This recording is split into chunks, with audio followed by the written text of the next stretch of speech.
Hubungan komunitas merupakan kunci sukses keberhasilan sebuah organisasi. Tidak hanya hidup bersama, organisasi dituntut aktif mengembangkan hubungan baik dengan komunitas. Lalu, mengapa hubungan baik antar organisasi dengan komunitas menjadi penting?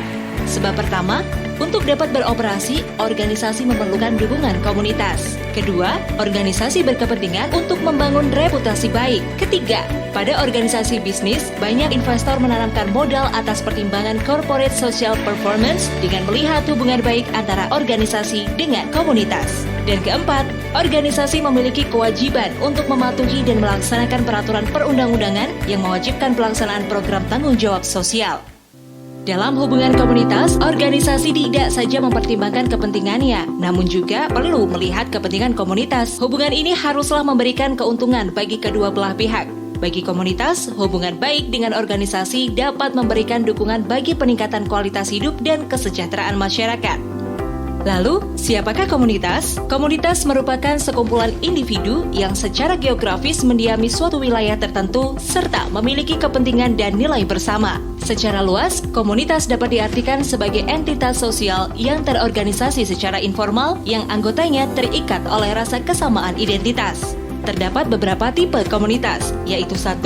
Komunitas berdasarkan kedekatan letak geografis dengan organisasi. Burke menyebutnya sebagai site community dan fence line community. 2. Komunitas berdasarkan kesamaan kepentingan atau minat pada organisasi. Burke menyebutnya sebagai cyber community dan common interest community. 3. Komunitas berdasarkan jangkauan dampak organisasi atau impact community. Masing-masing komunitas pada umumnya memiliki kepentingan yang beragam terhadap organisasi. Komunitas yang memiliki kedekatan geografis dengan organisasi biasanya memegang lisensi sosial bagi operasional organisasi karena komunitas ini paling terdampak oleh aktivitas keseharian organisasi. Sebagai contoh, komunitas yang berada di lingkungan sekitar pabrik memiliki kepentingan masalah kebisingan dan kemacetan yang ditimbulkan aktivitas pabrik. Komunitas yang memiliki perhatian yang sama dengan organisasi atas isu tertentu biasanya memiliki kepentingan berkolaborasi dengan organisasi untuk mempermudah pencapaian tujuan. Contohnya, komunitas yang aktif mengadvokasi kesehatan masyarakat akan berkepentingan dengan institusi penyedia layanan kesehatan. Komunitas yang secara geografis tidak dekat dengan lokasi organisasi, namun masih terpapar dampak operasional organisasi, mempunyai kepentingan untuk mendapatkan manfaat atau kontraprestasi atas kerugian yang ditimbulkan organisasi. Misalnya, masyarakat yang tinggal di sekitar aliran sungai yang dialiri limbah perusahaan akan memiliki kepentingan kebersihan lingkungannya. Untuk dapat menjalin hubungan baik dengan komunitas, sebuah organisasi perlu membuat perencanaan strategis program hubungan komunitas. Dalam melakukan perencanaan strategis tersebut, berikut tahapan yang perlu dilakukan sebuah organisasi. Pertama, melakukan penilaian internal organisasi. Kedua, melakukan penilaian komunitas. Penilaian ini penting untuk mengidentifikasi potensi dan permasalahan yang ada di dalam komunitas. Ketiga, menetapkan target komunitas yang menjadi sasaran program. Keempat, merencanakan dan menyusun program berdasarkan potensi dan permasalahan komunitas yang bersangkutan. Kelima, mengomunikasikan program. Dan yang terakhir, melakukan monitoring dan evaluasi terhadap program. Setiap langkah tahapan perencanaan tersebut memiliki tujuan dan membutuhkan aspek pendukung masing-masing. Penilaian internal organisasi bertujuan 1. Mengetahui kondisi organisasi terkait eksistensi program hubungan komunitas, yaitu apakah organisasi telah memiliki program hubungan komunitas. 2. Mengetahui harapan organisasi, yaitu bagaimana organisasi ingin dipandang oleh komunitas. 3. Untuk mengetahui sikap komunitas, termasuk sikap apa yang dapat mengganggu kegiatan organisasi. Dan 4. Untuk mengetahui komitmen organisasi. Maksudnya, bagaimana organisasi menciptakan komitmen untuk melaksanakan program hubungan komunitas. Dalam melakukan penilaian internal, sebuah organisasi memerlukan beberapa informasi. 1. Informasi faktual atau data aktual tentang program. Informasi ini meliputi laporan program, anggaran, relawan yang terlibat, dan sebagainya. 2. Informasi mengenai sikap dan kesan atas apa yang telah dilakukan organisasi pada komunitas. Termasuk ke dalam informasi ini misalnya, persepsi manajer dan karyawan tentang citra organisasi. Dan ketiga, informasi yang sifatnya strategis. Contoh informasi strategis adalah data yang menunjukkan kekuatan dan kelemahan hubungan antara organisasi dengan komunitas. Adapun penilaian komunitas atau disebut Citra Community Assessment bertujuan pembentukan informasi tentang komunitas yang menjadi dasar untuk menentukan target sasaran dan program hubungan komunitas. Dalam penilaian ini, informasi yang dikumpulkan meliputi 1. Informasi tentang komunitas, seperti data demografi, kondisi ekonomi, pendidikan, dan kebutuhan komunitas. 2. Informasi mengenai sumber daya komunitas, misalnya potensi sumber daya alam, sumber daya manusia, organisasi kemasyarakatan, kebudayaan, dan sebagainya. 3. Informasi tentang program-program pemberdayaan yang telah diperoleh komunitas dari organisasi lain, seperti kontribusi program bagi masyarakat, keberlanjutan, dan sebagainya.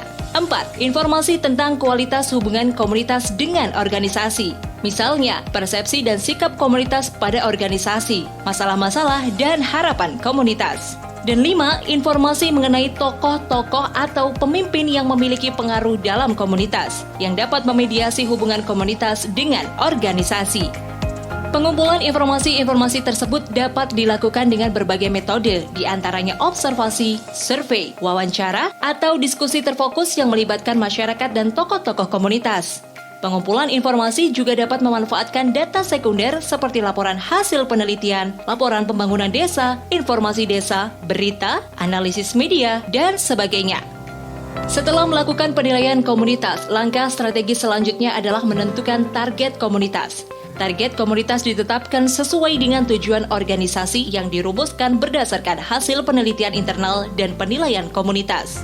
Untuk menentukan prioritas komunitas, Board menyarankan penggunaan stakeholder circle. Metode ini melihat prioritas komunitas berdasarkan 3 aspek, yakni 1. Aspek power atau kekuasaan yang merupakan kekuatan suatu komunitas yang dapat secara permanen menghentikan aktivitas organisasi. 2. Aspek proximity atau kedekatan. Aspek ini merujuk pada 2 hal, yaitu kedekatan lokasi di mana komunitas dan organisasi berada, serta kedekatan psikologis antara komunitas dengan organisasi. Misalnya, keterlibatan komunitas dalam operasional organisasi. Terakhir, aspek urgency atau tingkat kedaruratan. Aspek ini berkaitan dengan dampak yang timbul akibat operasional organisasi ataupun aksi komunitas terhadap organisasi. Bagaimana menentukan target komunitas dapat dilihat pada contoh berikut. Secara geografis, komunitas A berada di sekitar wilayah operasional organisasi, sedangkan komunitas B berada pada jarak 20 km dari wilayah aktivitas organisasi. Organisasi perlu menetapkan komunitas A sebagai prioritas target sasaran. Penentuan itu berdasarkan pertimbangan bahwa komunitas A terdampak langsung aktivitas organisasi dan menjadi salah satu faktor penentu izin organisasi dapat beroperasi di wilayah tersebut. Dalam isu tertentu, komunitas B dapat juga dijadikan prioritas target jika organisasi mempertimbangkan aspek kedekatan psikologis. Sebagai contoh, komunitas B adalah komunitas penyandang tunarungu. Organisasi dengan aktivitas utama di bidang pendidikan dapat menjadikan kelompok ini sebagai prioritas target dengan berpartisipasi mendukung pendidikan komunitas. Dalam menyusun program hubungan komunitas, terdapat 3 hal yang harus dilakukan organisasi, yaitu 1. Menentukan tujuan yang hendak dicapai dan indikator-indikator pencapaiannya. 2. Menentukan jenis kegiatan yang relevan dengan pencapaian tujuan. Pada tahap penentuan jenis kegiatan, potensi dan permasalahan target komunitas penting untuk dilihat. Tujuannya, agar kegiatan tepat sasaran. Jenis kegiatan diantaranya dapat berupa layanan sosial, pendidikan, pembangunan sarana dan prasarana, advokasi kepentingan, dan sebagainya. Hal ketiga yang harus dilakukan organisasi dalam menyusun hubungan komunitas adalah menentukan format pelaksanaan kegiatan. Format yang dimaksud misalnya, apakah kegiatan dilaksanakan langsung oleh organisasi atau dilaksanakan melalui yayasan atau organisasi sosial yang berafiliasi dengan organisasi. Apakah kegiatan dilaksanakan dengan bermitra dengan pihak lain atau apakah dilaksanakan dengan bergabung dalam konsorsium atau asosiasi lembaga sosial. Pilihan format pelaksanaan kegiatan sangat tergantung pada tujuan yang ingin dicapai dan sumber daya yang dimiliki organisasi. Tahapan perencanaan strategis hubungan komunitas selanjutnya adalah mengkomunikasikan program. Tahapan ini sangat penting untuk membangun kepercayaan dan dukungan komunitas. Secara lebih rinci, Board menyebutkan bahwa tujuan komunikasi adalah untuk pertama, mempromosikan program dan menyampaikan keuntungan yang didapatkan komunitas. Kedua, meningkatkan profil program dan profil organisasi. Ketiga, memperoleh lebih banyak perhatian atas pelaksanaan program dan dampaknya. Dan keempat, untuk memotivasi anggota komunitas yang terlibat untuk meningkatkan komitmen dan partisipasi dalam mencapai tujuan program. Sebelum mengkomunikasikan program, organisasi harus membuat perencanaan agar komunikasi berjalan efektif. Perencanaan komunikasi meliputi aktivitas 1.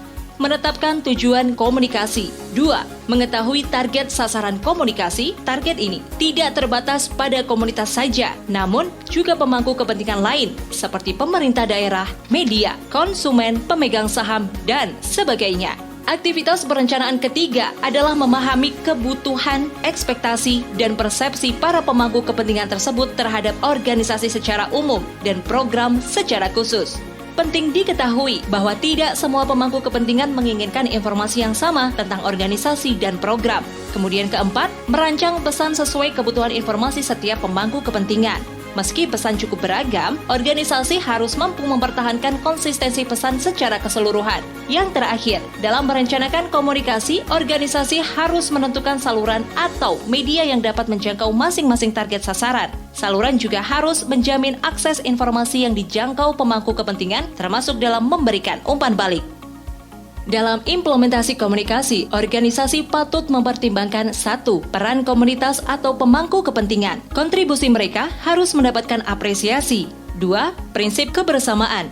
Komunikasi yang dijalankan organisasi perlu menyampaikan arti penting komunitas dan kontribusi program bagi komunitas. 3. Profil pendekatan.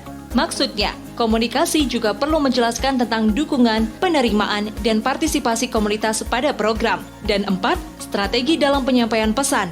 Strategi ini perlu mempertimbangkan unsur who, yaitu siapa yang akan menyampaikan pesan. What, yaitu pesan apa yang disampaikan.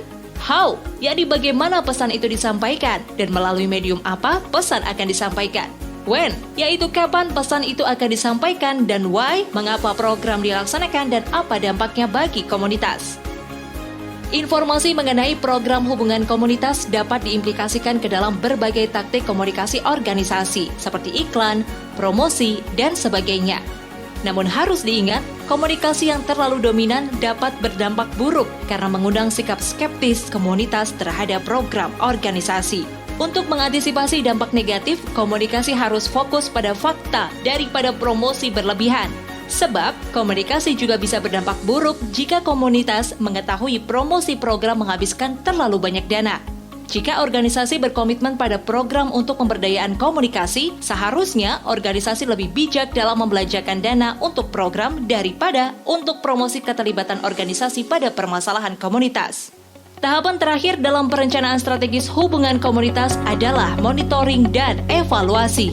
Monitoring dan evaluasi merupakan proses penilaian terhadap program untuk memastikan pelaksanaan program berjalan sesuai rencana dan memenuhi tujuan yang diharapkan. Monitoring dan evaluasi dilaksanakan selama program berjalan dan juga setelah program selesai dilaksanakan. Monitoring dan evaluasi harus dilaksanakan secara objektif berdasarkan kriteria tertentu dan memperhatikan manfaat yang diperoleh baik oleh perusahaan maupun komunitas. Dalam pelaksanaan evaluasi perlu dibedakan antara evaluasi proses dan evaluasi dampak. Evaluasi proses berkaitan dengan aktivitas atau pelaksanaan program. Misalnya, apakah pelaksanaan program sesuai dengan waktu yang telah direncanakan? Apakah program menggunakan dana sesuai anggaran? Apakah anggota komunitas berpartisipasi secara aktif dalam program? Sedangkan, evaluasi dampak berkaitan dengan hasil atau pengaruh yang ditimbulkan dari pelaksanaan program. Evaluasi dampak biasanya mengambil kerangka waktu tertentu, yaitu evaluasi jangka pendek, menengah, atau jangka panjang. Evaluasi dampak terdiri dari evaluasi terhadap pengetahuan, sikap, dan perilaku. Evaluasi dampak pengetahuan berfokus pada komunitas yang mempelajari informasi atau keterampilan baru. Misalnya, berapa persen anggota komunitas mempelajari dan mengingat informasi baru, berapa persen anggota komunitas menguasai keterampilan baru, dan sebagainya. Sedangkan evaluasi dampak sikap berfokus pada perubahan persepsi dan sikap komunitas. Misalnya, berapa jumlah warga yang menyetujui bank sampah, berapa jumlah warga yang bersedia menjaga keamanan lingkungan. Adapun evaluasi dampak berfokus pada perubahan perilaku, misalnya berapa persen warga yang terlibat dalam daur ulang sampah. Dalam monitoring dan evaluasi, keterlibatan komunitas sangatlah penting. Masukan dari komunitas berguna bagi organisasi dalam pelaksanaan program. Dengan melibatkan komunitas dalam proses monitoring dan evaluasi, organisasi menunjukkan keterbukaan dan transparansi. Hubungan komunitas sangat penting, baik bagi organisasi maupun komunitas. Untuk mencapai keberhasilan dan keberlanjutan hubungan, masing-masing pihak harus menjunjung tinggi prinsip-prinsip kemitraan, yaitu rasa saling percaya, partisipasi, gotong royong, terbuka, dan transparan.